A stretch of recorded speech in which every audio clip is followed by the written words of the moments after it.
জান্নাত। চিরসুখ এবং চিরশান্তি কোথায়? এটা জান্নাতের বৈশিষ্ট্য। চিরসুখ, চিরশান্তি, টেনশন নাই, ঝামেলা নাই, পরীক্ষা নাই, বিপদ নাই, রিস্ক নাই, স্ট্রাগল নাই। এটা হচ্ছে দ্য ফিচার্স অফ জান্নাত, জান্নাতের ফিচার। কিন্তু সমস্যা বাদে তখন যখন জান্নাতের ফিচার আমরা দুনিয়ায় খুঁজি, যেটা পাবো আমরা জান্নাতে, এটা খুঁজি কোথায়? এই তখনই সমস্যা বাদে। And this is the main problem. এটাই বড় সমস্যা। এই সমস্যার সমাধান কোথায়, এটা নিয়ে আজকে আমি কিছু কথা অ্যাড্রেস করবো ইনশাআল্লাহ। তো তাহলে আসুন শুনি জান্নাতের ফিচার কি।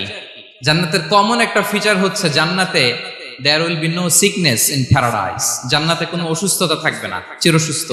সুবহানাল্লাহ পড়েন। চিরসুস্থ, চির সবল, কেউ অসুস্থ হবে না জান্নাতে।